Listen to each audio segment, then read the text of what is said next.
Brock Purdy, number 1 rated quarterback in the NFL after week 1 in terms of ESPN's QBR stat.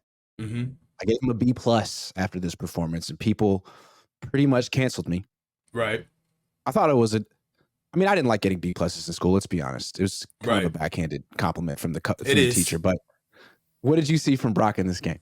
Well, you specifically, I feel like you weren't evaluating Brock, you were answering your critics. Okay. I feel like at some point I feel like you looked at Brock with old eyes.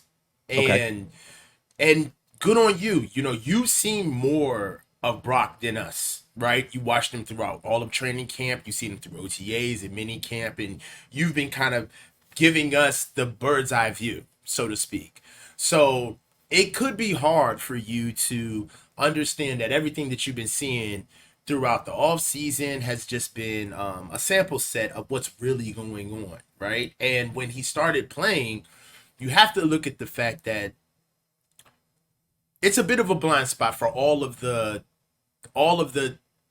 processing that Brock has had to go throughout the summer, right? So for Brock to come in and go, what was it, 19 for 29, 220 yards, throwing for 100+ passer rating, no turnovers, coming off of a UCL, hurt, and one turnover. Huh? One turnover, no? Yes, one turnover. Sorry. One turnover. Coming off the Sorry, injury, not to nitpick. I'm not mad at you. No, you're doing your job. Yeah. Sorry. So it's not a problem. Don't let people like B+. I'm defending my. Yeah. The thing is, as a teacher, when you get a grade, you can't be like, okay, I was wrong, I'll change your grade. Like, no, that's the grade.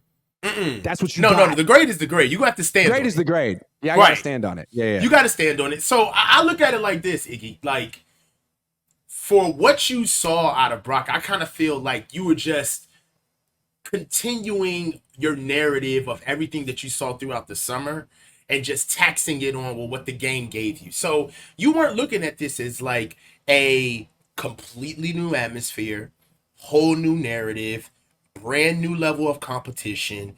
These people are not giving Brock any type of exhibitionist reps. He's not being able to go rep after rep after rep and redo picks and all of the stuff that we talked about. This counts. For him to perform like this on the road, okay? Wow. And to show not only that he can lead the team, but operate the offense. And, this is pro athletics. This is life. Fuck pro athletics. This is life. All right. Yeah. This is life.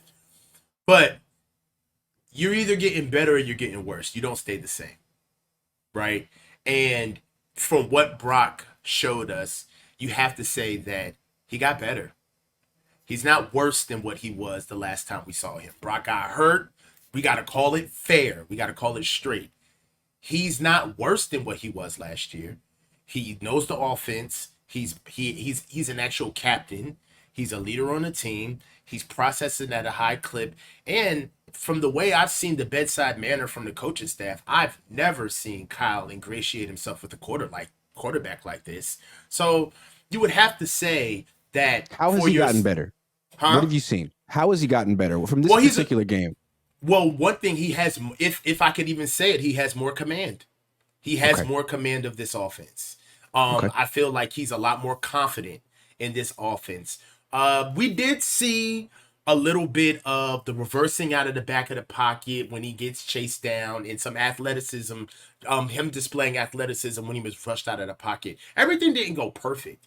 But for what you could have asked for, given what Brock is still a second-year player who still hasn't played a full season, right? So for what Brock is, for coming into the league, you got to look at it this way. As weeks progress, if Brock, you got to figure out what he is. So if Brock, let's say he does the 200 to 280, that's his range, right? And he's completing 70% of his passes, but that's just who he is. But for where he is, it works. Everybody. Go ahead. Keep going. Everybody and their mother is going to be saying that Brock is elite. They're going to, this is just football. Sooner or later, people are going to forget that Tom Brady has one of the most brilliant defensive-minded coaches and one of the most all-world defenses that he played with all of those years in the Super Bowl. People are going to forget about it. They're just going to say it's Tom Brady. You see what I'm saying? I'm going to ask you some questions. What would you have graded Brock Purdy's performance in this game? I'd have gave him an A, flat out. Okay. To me, it sounds like you're giving him a little bit of a curve. Like, you got to remember he's young and he's coming off a big injury, and there's these circumstances. No more information that the Steelers would know. Which is fine. Let me ask you some more questions. And that's a fair grade. And A, what'd you think of? I mean, I love his confidence and his command of the offense and his creativity and his elusiveness and everything he does before the ball comes out of his hand. When the ball is traveling from his hand to the receiver's hand, what do you see? Average. The ball comes out average. I see the ball comes out accurate. The ball comes out with exceptional anticipation. The ball comes out on time, right, when it needs to. I see that he's changing his arm slots and getting the ball out in different ways. But as far as the ball in flight, average. I guess the more specific question, a better question would be compared to what he was doing last year. Not compared to other quarterbacks, compared to Brock Purdy from last year. Is it too early to make a comparison? It is. I think I don't think that's fair. I don't think it's fair to. You didn't see enough. I haven't. Okay. It's way too small for me to see what Brock is doing, throwing the ball as far as like his arm health and the talent of his arm. Knowing what he came off of, huh? That's fair enough. But I think that's something to keep monitoring, his zip. And then I got a couple more questions. Sure. He put the ball on the ground twice. Does that concern you? Yeah. So those are the things that concern me about Brock, the physicality side of the game. So when he gets touched, when he has to be a football player, so to speak, when he's just on his own, it's cool when Brock is moving around with gossiper wings and he's making everybody miss. You know what I'm saying? And he looks amazing. But when he gets touched, he needs to get on the ground and protect the football and protect himself as well. So one of those things about Brock getting on the outside is that he just has to make the decision of whether I need to dirt nap this play, I need to can it, I need to throw the ball away and live for another down, or get the ball downfield, or if I need to be athletic and make something happen. But what I do know, and this happened with Trey, it's going to take some more games for him to feel out just how athletic he can be versus, the NFL's elite on defense. So once he gets outside the pocket, I understand that he's moving, that he looks dynamic and he has really good quickness and elusiveness. But as we saw with Aaron Rodgers, it just takes one play. Yeah. It takes one Agree. play. And it's like he also threw a pass that Patrick Peterson dropped. But like I feel most quarterbacks throw at least one pass in a game that's intercepted or it's almost week one. You got to get, you can't. And he also completed 2 touchdown passes. Like I'm not knocking him so much for that, but putting the ball on the ground twice, I'm not saying he's going to do that every game, but to your point, it brings up questions about his physicality, what happens when he gets hit. And also on one of those strip sacks, like the TJ Watt was really close to raking Brock Purdy's surgically repaired elbow. So every time he gets hit, you can't deny that you're like, is he okay? Is the ball gonna? I think that's an issue with him. Your heart does skip a beat a little bit when you're watching him get physically manhandled. I mean, if you want to be honest about it.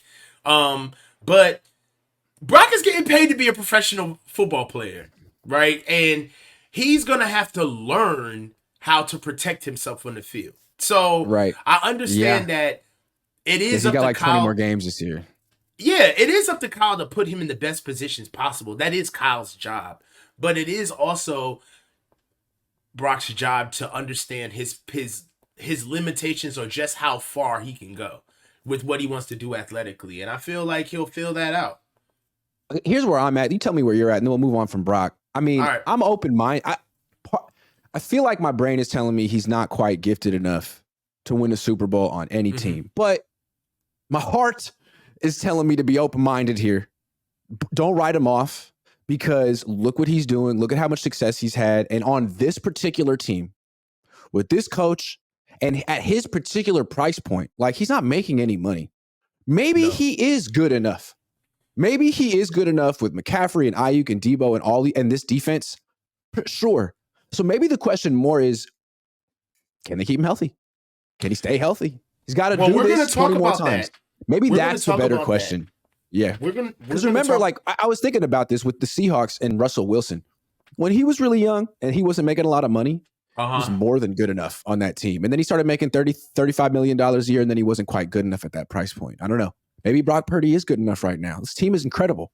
Well, I mean, the sum of the parts that make our team are incredible. I wouldn't necessarily say our entire team from top to bottom is incredible. Well, no. We've got some depth issues. No. And to be quite honest, we're a little imbalanced fiscally, and it is showing on the field. And we're going to touch on that. Yeah, we're going to talk about that next. Yeah.